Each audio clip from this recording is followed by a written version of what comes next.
Hi guys, thank you for joining me today for this topic that is really, really close to my heart. The topic I want to discuss is called Beyond Resilience. And the reason why this topic speaks to me is because it's not about resilience. It's not about being dogged and determined. Because the reality is that the inevitable challenges of life will always come our way. But it's how we respond to those challenges, and it's moving beyond resilience to use the actual challenge as the fuel to learn and grow, which is absolutely key. So I'm going to drop in because this is an online session. I'm going to drop in and out of the slides and back to myself speaking. But what I want to speak about first is a little bit about my own journey to give us an insight into why I can speak to this topic, I suppose, and then a few powerful insights based on evidence that I have utilized and experienced and share over time. So, first, I want to tell you a little bit about my own journey. So I came into the world with a condition known as intestinal malrotation. In layman's terms, this meant that my intestines were twisted and I could get very little nutrition into my body.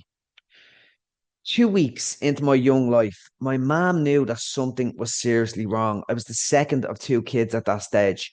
But every time she went to the doctor to say there was something wrong with me baby, he was fobbing her off as this young, uneducated, overly concerned mother. And he says, your baby's fine. It's only colic. Everything will be okay. Relax, in other words. But 3 weeks into my young life, things took a turn for the worse. And my mom describes it that I was literally dying in her arms. My limbs were flopping and flailing. The blood, the colour had left me skin, and I was in serious, serious trouble. So my mom decided to bypass the doctor and she went straight to the hospital where I was born, the Rotunda Hospital, and insisted that they took a closer look. And when they put me on a weighing scales, they realized I'd lost nearly half of my birth weight and I was on death's door. I was in serious, serious trouble. So in that moment, I was rushed across for emergency surgery and given little chance of survival. Now, an invasive operation like that is a massive challenge for any human being. But for the very, very sick baby, it was a huge, huge challenge. And as I said, I was close to death. But the biggest challenge I was about to face was not the operation itself. It was the nature of the medical practice at the time.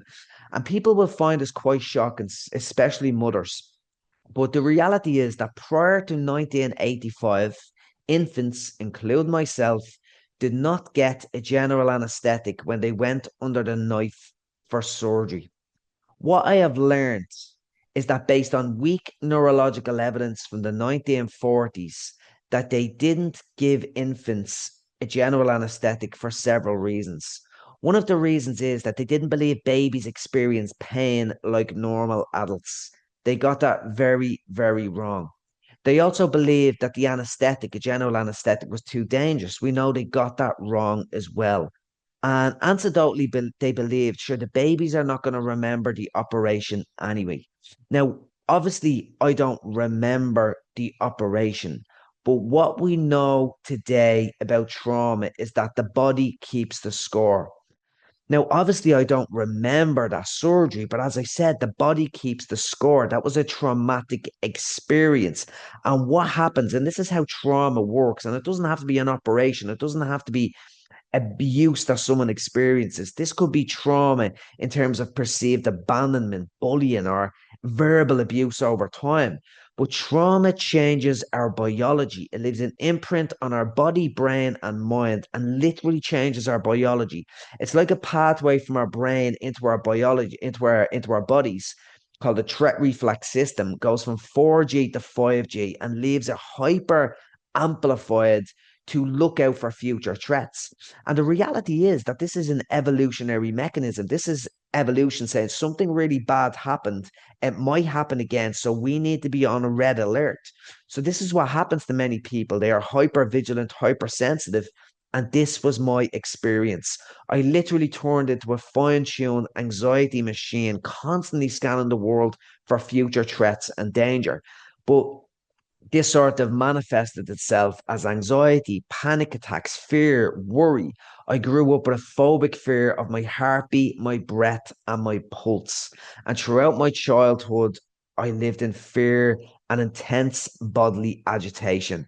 And obviously, I wanted to escape that pain. Now, I often say that the doctors never gave me the anesthetic I needed as a baby. But when I was 16, I found a solution. I thought I found the antidote to all of my challenges. But unfortunately for me, the solution I found came in the name of heroin. So that's a picture of me on the left hand side from 2011, 2 years before I hit rock bottom from 15 years of chronic heroin addiction. Now, what I try to get across to people when they hear about heroin addiction or any addiction per se, they think that is the problem. That was simply the symptom of an underlying problem, which was anxiety, panic attacks, and trauma. And that's the essence of any addiction. The nature of addictions is escape and avoid. And that's what people try to do. They try to escape and avoid their pain. It could be psychological, emotional, or physical discomfort or pain. And people try to escape that pain. And you may be struggling to relate to that person on the left hand side. Sometimes I struggle to relate to that person myself, and it was me. But the nature of addiction, it may not be heroin, it may not be drugs or alcohol for that matter. It could be it could be using your phone to escape. You could be using food to escape how you feel. We call it eating your feelings. Retail therapy. You could be buying your way into happiness. Addiction comes in many forms. And even if it's not you yourself, you may know loved ones, work colleagues, friends who struggle with some form of addiction. So it's important to recognize that. But another important part about my addiction that relates to other people is that I had a functional addiction. Even in that picture on the left hand side, I worked ironically in the pharmaceutical industry, designing and packaging for methadone and anti anxiety medication. But I was a functional addict. And that is the scenario for many people. They wear a mask when they come to work, but they function to a certain extent. But for me personally, in the end, I did stop functioning.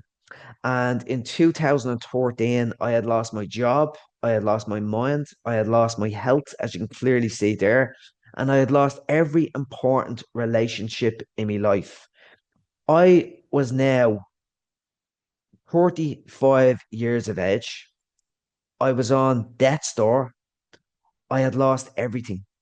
And I had a simple choice to make: keep taking drugs and die, or try to break free and give myself a chance of living. So I reached out to the facility where I was in a clinic for many years as part of my methadone not rehabilitation, my methadone maintenance program, and I asked them, "What do I try to do? What can I do to break free?" And they told me that because I was taking such a concoction of drugs at the time, I was using opiates, methadone, alcohol, and benzodiazepine, more commonly known as Xanax and Valium. But I was using copious amounts of these to numb the pain. I was combining these like a scientist to numb how I felt. And they told me because I was taking so many benzodiazepine, I was at risk of having a seizure if I went to a normal detox. So I'd have to do a double detox. I would have to get on the off the benzodiazepine first. And when they were out of my system, I could try to break free from all of the other drugs, but I needed to go and do a different detox for that. Well, something inside of me was screaming to survive. Every fiber of my being was saying, do it. So he says, right, what do I do? Where do I go? But it turned out that there was no bed available for me to do a detox, a benzo detox, and I would have to wait up to 3 months. I didn't even think I would be alive in 3 months, never mind still willing to go through with this process. So, against medical advice, I decided to do a benzo detox at home on my own. 2 nights into that detox was not only the most painful night of my life, it was also the most important. And what transpired, I had what's called a grand mal convulsive seizure. This happens when every neuron in your brain fires at the same time. It's like a cascading effect firing across your brain. And what happened? I woke up on my floor, blood pouring out my mouth, because through the seizure, I actually bit my tongue and there was blood pouring out of my mouth. My poor brother James was minding me as I was going through withdrawals, and he came over to hold me as he seen me shaking on the floor with foam coming out of my mouth, my eyes rolling in the back of my head. And on the final slump, when I pierced my tongue, blood came out, and he was convinced I was dead. He was screaming down the phone to me dad, Brian's dead, Brian's dead. Thankfully, I wasn't dead. And thankfully, I have heroes as a family, and they all came up to my house to do whatever they could. And they basically got an ambulance. I was rushed across the Blanchardstown Hospital in Dublin.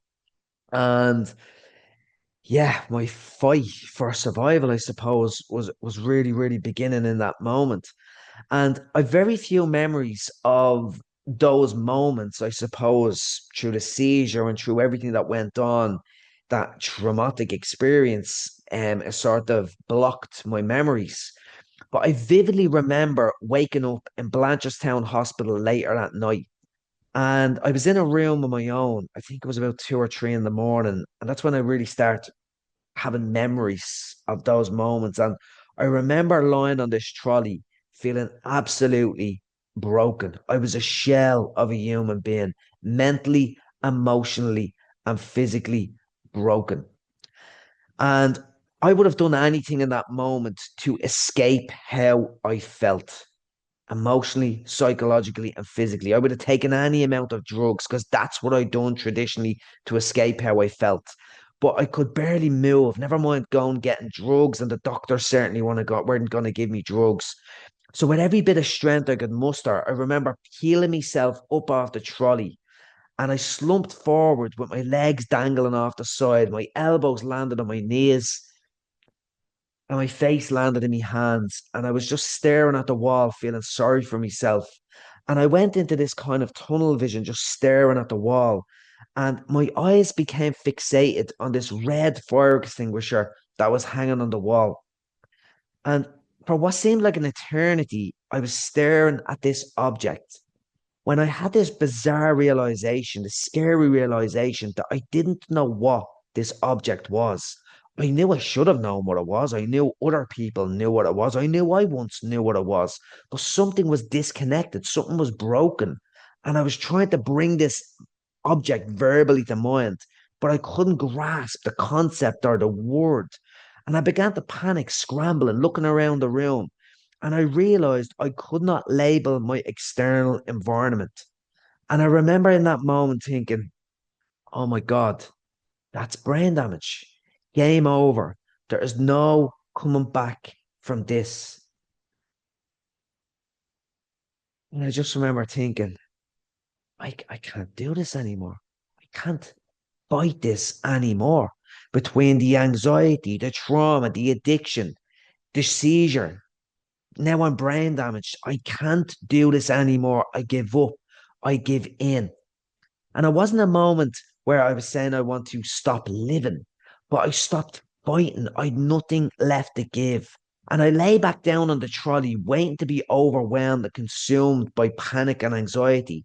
But instead, I felt a sense of peace, a sense of relief. I didn't have the language at the time, but what I've since realized, that was a moment of surrender, a moment of letting go. It was the first time I stopped fighting with my own mind. I stopped fighting with anxiety. I stopped resisting reality. And it was this moment that I truly believed changed the course of my life. Now, I still had a few challenges soon after this. I had another couple of hospital visits. The benzo still weren't now in my system. I had several other seizures. But 3 weeks later, the benzodiazepine were out of my system, and I was ready for the next step of my recovery. I was going for a 6 week stint at another detox facility, or my first detox facility as it worked out, to get off opiates. I don't know what I was supposed to be feeling going to a 6 week opiate detox after so many years of addiction. I'm sure terror, fear, and anxiety would come to mind. But after that moment of surrender, that moment of letting go, that shift in perspective, something happened. And when I landed in that detox, there was an energy, a sense of hope. There was a whisper in my mind again saying, you might have a life again. And this absolutely blew me away. And when I landed there, I start talking to a psychologist for the first time. I start talking about my feelings for the first time. I start reading books about awareness, self-awareness, psychology, Eastern philosophy for the first time. I start meditating for the first time. And it was like I was bitten by the bug of life. I wanted to learn about the human mind. I wanted to inhale all of this knowledge that I was learning about as much as I could. And incredibly, despite going through a 6 week heroin detox, something shifted deeply inside of me and I felt amazing. Not physically, because the heroin was still coming out of my system, but spiritually and emotionally, something was shifted. And I quickly realized life had gifted me or was gifting me a second chance. But after so many years of addiction, once I left detox and the subsequent treatment center, I was struggling to navigate the normal world with social interactions. I had this deep burning desire to learn. I wanted to know why did I so feel so amazing despite the fact I was in a heroin detox? Why was I so mentally broken and emotionally broken before? And how could I share this experience with other people? But I was still struggling to navigate the world and social interactions because I spent so much time in addiction. So I kept on reading the books. I went back to do a degree in psychology and I began designing what I called a program for life. This program initially was for me to master my external and my internal world. And this program really, really worked. It helped me to go on to get a PhD in neuroscience and psychology. It helped me to forge powerful and beautiful relationships in my life. I have since found the love of my life. We have bought a house together 2 years ago. I've have amazing relationships with my family, my mom and dad, my siblings today. I've gone on to meet some of my heroes like Dr. Gabor Mate in a documentary I created to RTE. Incredible external successes. I've gone on to create my business changes possible, which I share with other people. This is what I'm doing here right now in this video. But the biggest success I've ever had has been internal, and it's changing my relationship with anxiety. I have a beautiful relationship with anxiety today. It's become my friend, it's become my teacher, and I'm going to be sharing the tool that has taught me how to do that. One of the three core tools I want to talk about you guys today, evidence based, grounded in neuroscience, and I want to share those tools with you today. But before I do, I want to give you a little bit of insight into how our brains work and how our brains specifically work in terms of neuroscience. When we have challenges that come into our life, these can be external, they could be a row with your partner, there could be financial challenges in the moment. But when these challenges come into our life, this sends a signal through our brains down to our adrenal cortex and floods our body with cortisol and adrenaline. This is traditionally called the stress response or the fight and flight response. Now, these challenges can also be internal. We can be worried about a projected future. We can be thinking about a past. We can be thinking about other challenges we have experienced in our lives. And these have a similar effect. It comes through this fight and flight response. We could be overwhelmed by so many emails. We could be dealing with challenges in the workplace with customers or whatever your job may be. There's so many challenges that can come in the world, kids, activities, busyness. We're always in this always on hyper busy culture that has huge challenges on our bodies. And it's this kind of evolutionary mismatch that I like to talk about. It's like our bodies evolved over millennia, millions of years, but they have not evolved for the world we live in today. This always on hyper busy culture. And this mismatch creates anxiety, it creates challenges, and it creates this agitation and this low level for some people, but this busyness mentally, emotionally, and physically that many people struggle with today. So the three tools that I want to talk about really speaks to these challenges. And the first tool that I want to talk about is the lever that I use to change my relationship with anxiety. And this tool is around the power of the breath. Now, this might seem overly simplistic. You might think, well, the breath, we all breathe. But the reality is that we were born with a breath and we die with a breath. And everything we do in between comes with a breath. Even the word breath comes from the word spirit, our life force. But the reason why the breath is so powerful is really grounded in our neurobiology. And I want to talk about the neuroscience of why the breath is so powerful. And it goes like this. When we breathe in, this is something we can control. Our diaphragm goes down when we breathe in as air comes into our lungs. When this happens, it opens up space around our heart center. When the space is opened up around the heart center, there is less pressure on the blood vessels around the heart. Our bodies love homeostasis and always want to be in balance. So when there's less pressure on the blood vessels around the heart, our heart sends a signal up to the brain and says we need to speed up the heart rate to increase that pressure. So when we breathe in, signal up to the brain, and we increase the heart rate to bring it back into balance. So in breath increases the heart rate, which is the biological component of the stress response. And this is really important because when we have the stress response and this fight and flight response, it responds to fight or flee. But due to the evolutionary mismatch, this could be emails, this could be overwhelm from kids doing this, that, all the activities we have to do. We could be just overwhelmed by stimuli. So we can't run, we can't fight it. We have to deal with it. But the heart rate increases to give us the energy to fight and flee, which we don't need. That's why the heart rate increases to pump the blood and glucose around the body, to put it into the muscles to give us that energy. That's why our breath rate increases to give us the oxygen, to give us the energy as well. But when it happens through this everyday challenges, our heart rate increases. We don't need the energy, and that is a huge problem. So we need to recognize why the heart rate is so important for anxiety. And as I said, when we breathe in, our heart rate is increased. But when we exhale and when we breathe out, our diaphragm comes up, squeezes the heart center. As a result, the blood vessels within our heart, the pressure is increased. Again, our bodies want balance and homeostasis. So that sends a signal up to the brain saying we need to slow down the heart rate to decrease the pressure. So what we know now is that when we exhale, we slow down the heart rate. Again, the biological component of stress, anxiety, and overwhelm. So in breath, when we breathe in, increase the heart rate. When we exhale, we slow down the heart rate. Now, of course, we breathe in and we breathe out every day.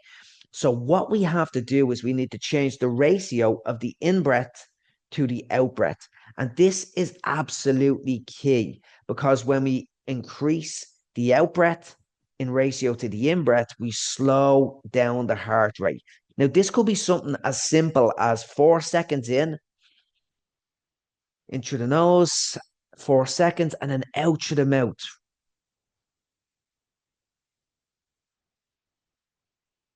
6 seconds, and I feel calmer just from one of those breaths. Now, what I do personally and what I would advise you guys to do is to do this in the morning if you can. 6 breaths, six of those breaths, that's 1 minute, priming you for the day, bringing you back into balance, making you more mindful of your breath and the world around you, but reminding you that when challenges come into your life throughout the day, the challenge becomes the cue for you to breathe. And that's the essence of Beyond Resilience right there. The challenge becomes an opportunity to learn and grow. So you're not being resilient, you are moving beyond resilience to learn through the challenge which provides the fuel to learn and grow. And this is a really, really powerful way to implement a tool to overcome adversity in your life, whatever that may be. The kids screaming, overthinking, customers that are challenging. Use that as the cue to breathe. And that is a really powerful way to utilize a tool in your life when you most need it. The second tool that I want to talk about is around the power of exercise. Now, I'm going to go back into the slides for this because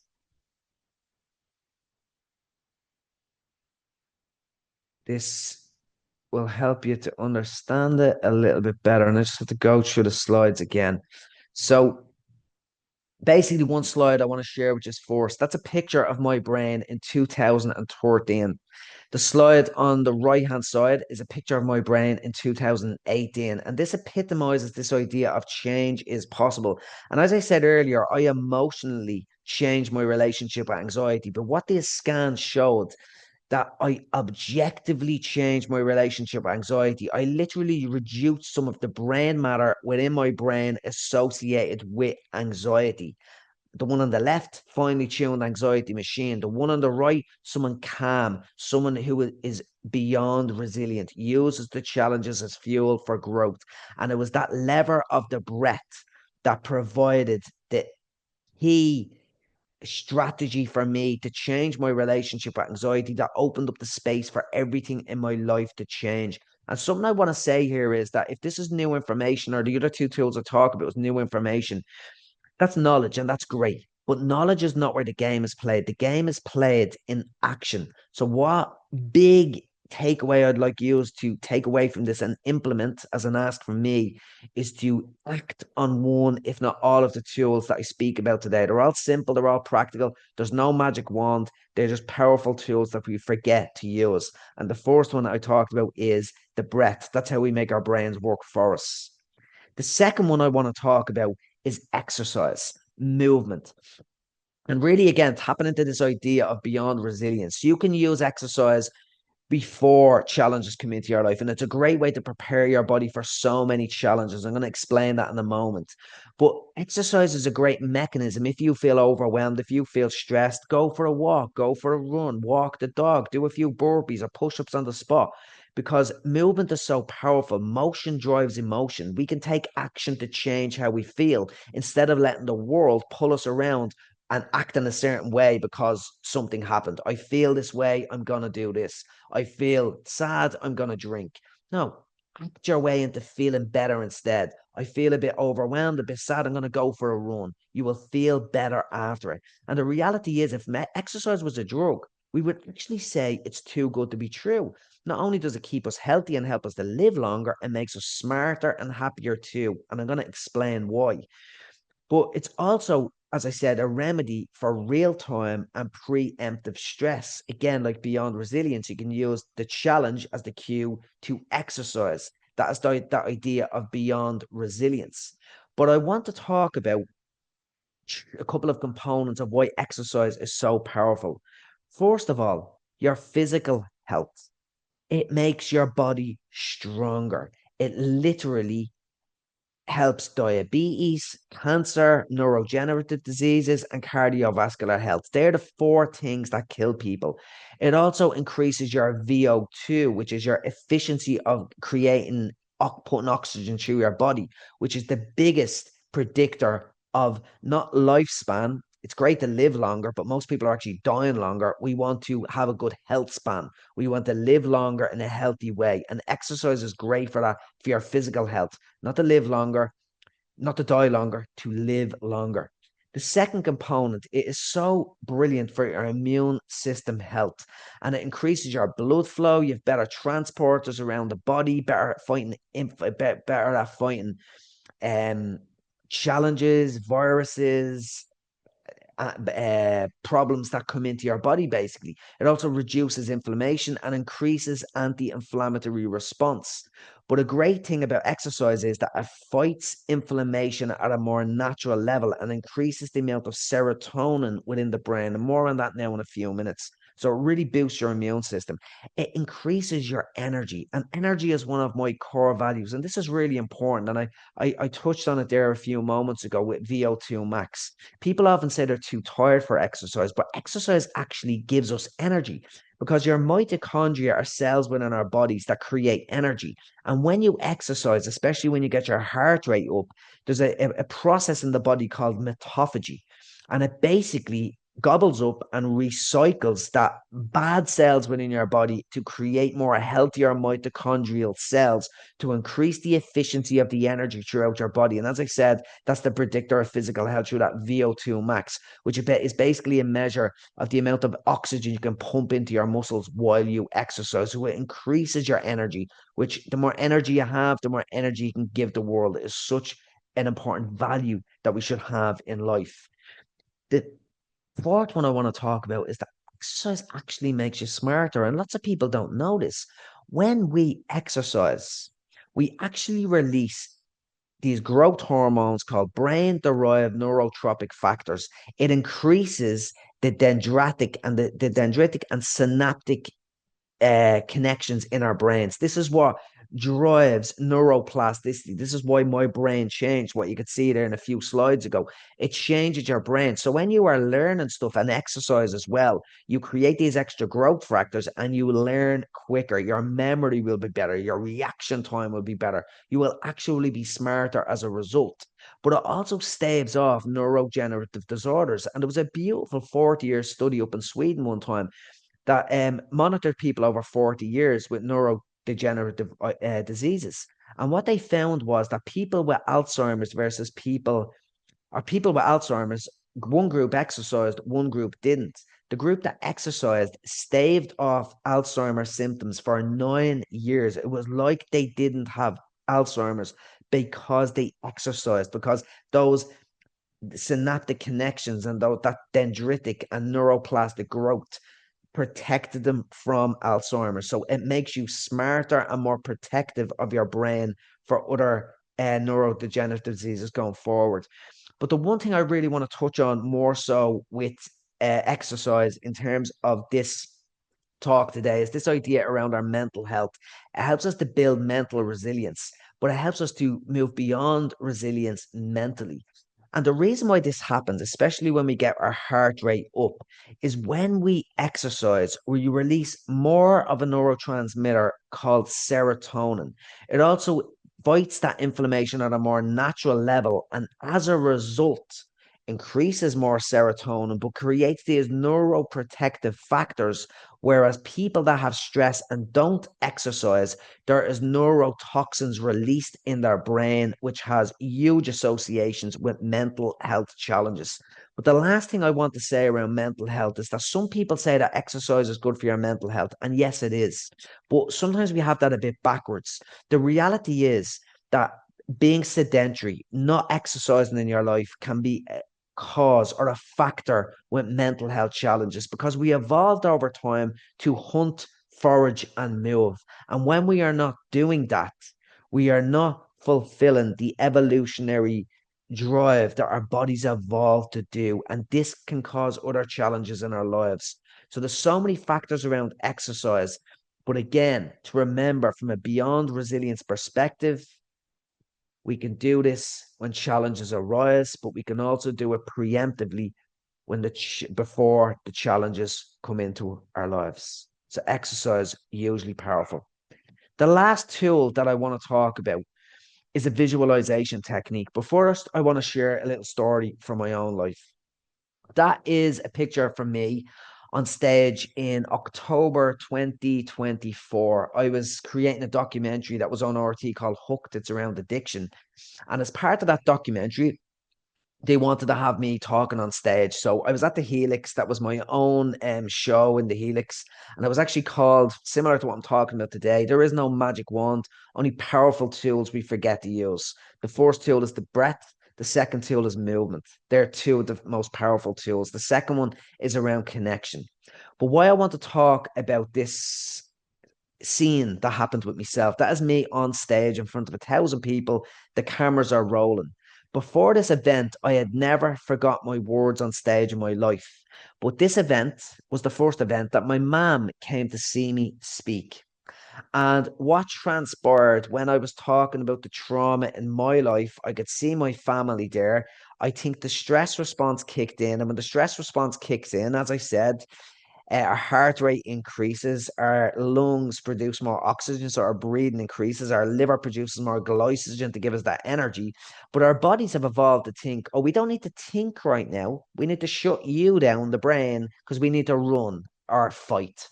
So as I was there on stage, thinking about my trauma, looking at my mom and my family on stage, my brain shut down.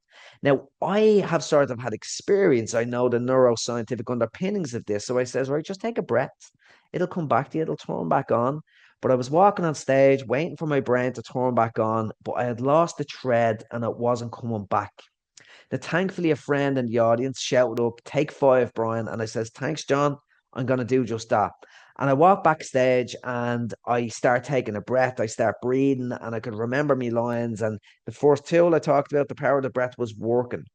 But in that moment, and my family, who you can see there, were all outside, and that was before the event. They weren't smiling like that when I was backstage. They were all panicking, like myself, on stage. And that's me brother in the far left, my sister, my nephew. That's me mom hiding behind the two of them on the left. I don't know how she knew that photo was going to be taken. She doesn't like the camera. That's me dad and my other brother and his wife there. But the little guy in the middle with the Coke bottle, his name is Aaron. And that's my nephew. He was 7 years of age at the time. And he actually said to me sister when I was backstage, he says, "I want to go back to Brian." And she says, "Why?" And he says, "I want to give him a hug." So she wasn't initially going to let him, but then instinctively thought, "I'm going to let him backstage." And when I was backstage gathering my thoughts and I brought myself back into balance, I was ready to go back out and speak. Aaron came up and gave me this big spider monkey hug. And it is a moment I will never forget. And when I walked back out on stage, that is the crowd giving me a standing ovation, not for a slick talk, because it was far from slick this time, but my vulnerability on stage and that mistake, that flaw, let's say, opened up a space for the audience to support me. And what should have been the most challenging speaking moment of my life turned out to be my best, my favorite moment, because it opened up that space and I never felt connection and emotion on stage like I did in that moment. Is my favorite time on stage ever. Now, the reason why I want to talk about this is because I draw on this event and that hug I got off my nephew many times. I use this as a way to create gratitude and connection in my life through a visualization technique that is really, really powerful. And what I would want you guys to do is to visualize a moment in your life when you felt really connected to a loved one. It could be your gran, it could be an aunt, it could be your mom or dad, your kids, it could be your pet.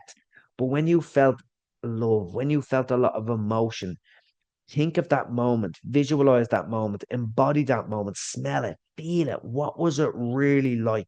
And this is something that I do along with my breathing practice every morning for 1 minute. I practice gratitude with 1 minute, gratitude with connection. And what that does from a neuroscientific perspective, it releases serotonin throughout the brain, that feel good neurotransmitter. It's like an injection of positivity into our brain before you even start your day. If you do it in the morning, that's what I do. But again, beyond resilience, you can do this at any time when a moment of challenge arises in your life. Go to your happy place, envisage it, feel that moment.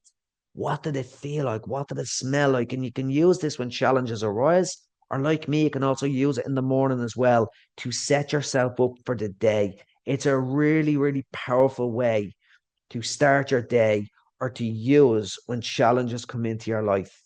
So I'm going to finish there, guys. There is going to be a Q&A around this that we're going to do. It'll follow on from this. But what I want to leave you guys with is, if you learned something new today, that's great. I've said this already, but it's so important. It needs to be said twice. That is great knowledge, the knowledge you might have learned today. But knowledge is not where the game is played. The game is played in action.